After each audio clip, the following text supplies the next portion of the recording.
نقصان نہیں دیتے. سموسے میدے کے بنے ہوئے ہوتے ہیں, وہ نقصان دیتے ہیں. سموسا اگر کھانا ہے اندر کے آلو نکال کے کھا جاؤ, اس کے میدا نہ کھاؤ. جو ہوتا ہے نا پاپڑ, اس کا وہ میدا ہے, وہ نقصان دے گا. پکوڑا ہے بیسن, بیسن صحت کے لیے بہت مفید چیز ہے.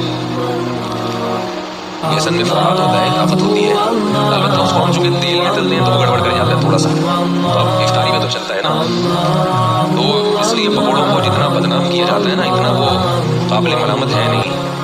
تو جتنی ملامت ہے وہ سموسوں پہ لے جایا کریں آپ, ٹھیک ہے. تو میں جب سموسا کھاتا ہوں نا تو اندر سے آلو نکال کے کھا جاتا ہوں. میرے سامنے جو بیٹھا ہوتا ہے وہ پاپڑ کھا رہا ہوتا ہے, وہ سمجھتا ہے کہ مفتی صاحب میرا اکرام کر رہے ہیں, حالانکہ یہ سازش ہوتی ہے جس کو وہ سمجھ نہیں پا رہا ہوتا. دوسرا ایک چھوٹی سی بات آپ کو صحت کے حوالے سے بتا دوں کہ اللہ کا واسطہ کولڈ ڈرنک سے روزہ مت افطار کیا کرو, گردوں کی ایسی کی تیسی ہو جاتی ہے.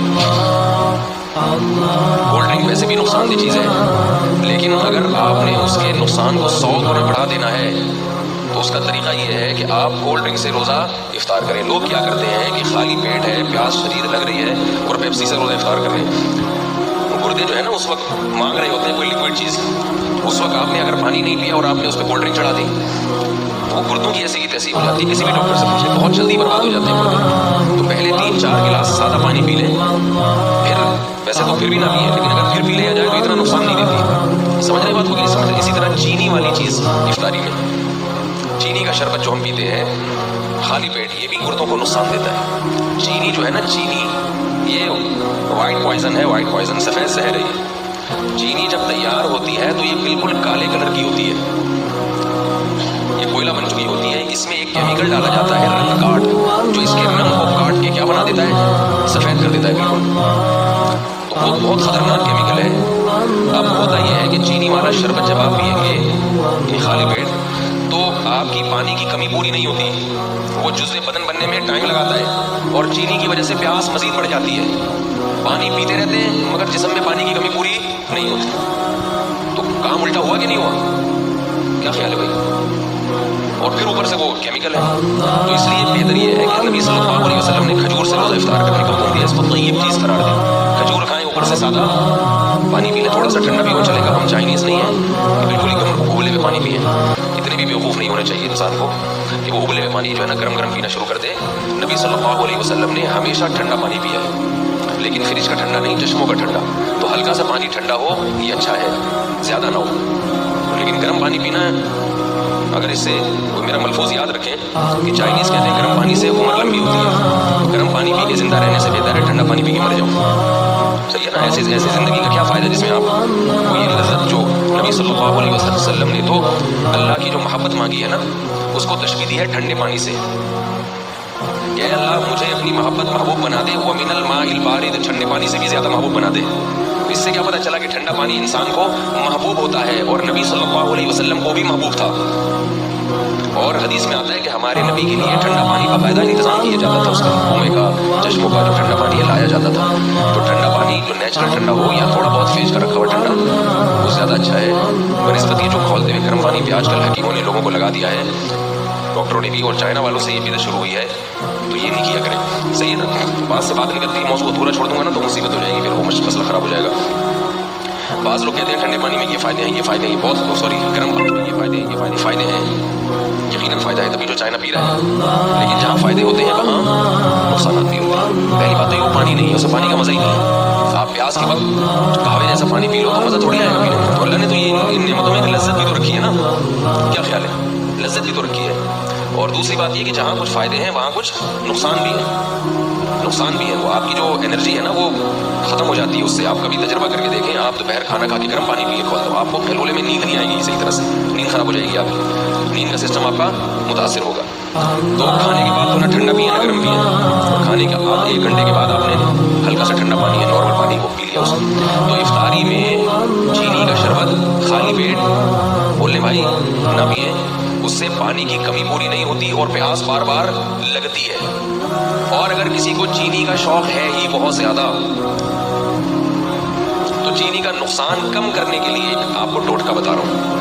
وہ نقصان کم ایسے ہوگا کہ کچی چینی زیادہ نقصان دیتی ہے, پکی ہوئی چینی کم نقصان دیتی ہے. میں نے گھر میں حکم دیا ہوا ہے, حکم کیا, گزارش کی ہوئی ہے گھر والوں سے. حکم کہاں بھائی, ریکارڈ ہو رہا ہے بیان. گزارش کی ہوئی ہے کہ چینی کو پانی میں ڈال کے ابال لو اور اس کا شیرہ بنا لیں. چینی کو نا خوب اچھی طرح پکائیں پانی میں ڈال کے, بہت اچھی طرح پکائیں, خوب اچھی طرح پکا کے نا اچھی طرح بوائل کر کے اس کا شیرہ تیار کر کے بوتل میں بھر کے رکھ لیں. وہ پکی ہوئی چینی ہے, اس میں جو اس کے کیمیکل ہے نا وہ جلنے اور پکنے کی وجہ سے اس کے زہریلی اثرات ختم نہیں ہوتے, کم ہو جاتے ہیں. ارے بات ختم نہیں ہوتے, کم ہو جاتے ہیں. تو اب اگر وہ شربت میں ڈال کے پیئیں گے تو نقصان تو پھر بھی ہوگا مگر کم ہوگا. شربت میں یا کھیر میں یا حلوے میں جو بھی آپ لوگ کھاتے ہیں, ہم نہیں کھاتے حلوہ بھائی, ٹھیک ہے نا, تو وہ نقصان کم ہو جائے گا. اسی طرح نمک جو ہے نا, نمک وہ بھی کچا زیادہ نقصان دیتا ہے, پکا ہوا بولنے کم نقصان. یہ جو کچا نمک ہے نا, اس سے بلڈ پریشر کا مسئلہ کھڑا ہوتا ہے. کچا نمک کھانے میں اوپر سے نمک ڈال دیا. اسی طرح جو آٹے میں نمک ڈلتا ہے ہوتا تو آٹے میں نمک کے برابر ہے وہ, مگر چونکہ وہ کچا رہ جاتا ہے. روٹی جب پکتی ہے نا تو اندر نمک نہیں پکتا اس میں صحیح طرح. تو جو بلڈ پریشر کے مریض ہیں وہ لوگ جب یہ روٹی کھاتے ہیں تو کھاتے ہی ان کا بی پی ہائی اور پھر الٹی باتیں پھینکنا شروع کر دیتے ہیں. دیکھا ہوگا آپ نے, کھانا کھاتے ہی پٹا ہو گیا گھر میں. تو اس کا حل یہ ہے, یہ میں ہوائی باتیں نہیں کر رہا, بڑے بڑے ڈاکٹروں کی بات کر رہا ہوں, اور جن لوگوں نے اس پہ کنٹرول کیا ان کے گھر سے بلڈ پریشر کی بیماری ختم ہو گئی. تو اس کا بھی طریقہ یہ ہے کہ یا تو روٹی میں نمک ڈالیں ہی نہیں, آٹے میں نمک ہی نہ ڈالیں. جو ڈالنا ہے سالن میں ڈال دیں, کیونکہ سالن والا نمک پک جاتا ہے. سمجھ رہے ہیں نا, جب سالن میں نمک ڈالا جاتا ہے تو وہ کیا ہو جاتا ہے, پک جاتا ہے. پکنے سے اس کے اثرات کم ہو جاتے ہیں. تو یا تو روٹی میں نمک ڈالیں نہیں, اور اگر نمک ڈال رہے ہیں تو وہی طریقہ کہ جیسے چینی کا آپ نے شیرہ تیار کر لیا تو نمک کو بھی پانی میں ڈال کے اچھی طرح بوائل کر لیں, خوب اچھی طرح پکائیں اس کو, اور پھر وہ شیرہ یعنی نمک کا جو لیکوڈ ہے وہ آپ بوتل میں محفوظ کر لیں. آپ کے فائدے کی بات کر رہا ہوں, آپ کے.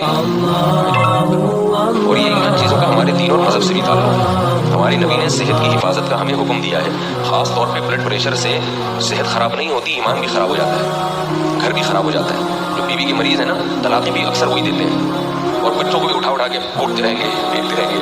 جب اب بلڈ پریشر کے مریض ابا گھر آئیں گے تو بچے کانپنا شروع کر دیں گے. تو اس لیے نمک کا یہ طریقہ, تو چینی اور نمک آپ نے کیا کرنا ہے, پکا کے رکھے کرنا. اور اس کا بڑا فائدہ بھی ہے, جب چینی کا شیرہ تیار ہوتا ہے تو کسی بھی شربت میں اس کو کھولنا آسان بھی ہوتا ہے. شیرہ ہے وہ کر کے لاؤ, لیکن اس کے لیے تھوڑی سی خواتین کو محنت کرنی پڑے گی, ٹھیک ہے نا, بہت محنت والا کام ہے یہ. اس میں خواتین کو دیگچی اٹھانی پڑے گی سب سے پہلے, ٹھیک ہے نا, پھر وہ پانی ڈالنا پڑے گا اس میں, پھر اس میں چینی الٹنی پڑے گی, پھر چولہا جلانا, یا تو اس کے ذریعے جلائیں گے یا ماچس کے ذریعے, پھر ابالنا. تو کافی ٹینشن والا کام ہے, لیکن ایک دفعہ کی ٹینشن ہے, آپ کو یہ ٹینشن باقی ٹینشنوں سے بچا لیں. اور بہتر تو یہ کہ چینی چھوڑ دیں, شہد کھائیں بھائی, کیا خیال ہے. شہد کا شربت اگر آپ افطاری میں پی لیں فائدہ ہی فائدہ, نہ صرف یہ کہ گردوں کو نقصان نہیں دے گا بلکہ فائدہ پہنچائے گا. تو آج کل کوئی اتنا مسئلہ نہیں ہے, شہد کوئی اتنی مہنگی چیز نہیں ہے, خالص ہونا چاہیے شہد. شہد کا جو ہے نا وہ پانی میں 2-4 چمچے گھول دیے, اس میں تھوڑا سا لیمن بھی ڈال دیا, اور پھر لیمو ہونا چاہیے, کچھ اور نہ. لیمو کے نام پہ آج کل مذاق بھی مل رہا ہے مارکیٹ میں. لیمن ہوتا ہے ایک چمیلی ہوتی ہے, بالکل لیمو کی شکل کی ہوتی ہے, وہ نقصان دہ ہوتی ہے. تو آپ نے اس کو بولا بھائی مجھے لیمو چاہیے, لیمو, تو لیمن کا آپ نے تھوڑا سا اس میں ڈال دیا, اور شہد بھی ڈال دیا, اور شربت. یہ سارے کام اپنے خرچے پہ کرنے, یہ پہلے بتا دوں آپ کو, ٹھیک ہے نا. ایسا نہ مجھے فون کر کے آپ کہیں کہ آپ نے اتنے اچھے مشورے دیے ہیں. تو اب لیمو کا بھی, کیونکہ لیمو بھی ٹھیک ٹھاک مہنگا ہوا ہے, شہد تو ہے ہی مہنگی چیز. تو یہ آپ اگر پی لیتے ہو فائدے کی نہیں. پہلی بات کیا, سارا دن کی تھکاوٹ آپ کی دور ہو جائے گی. دوسرا فائدہ کیا ہوگا, لذت اور مزہ.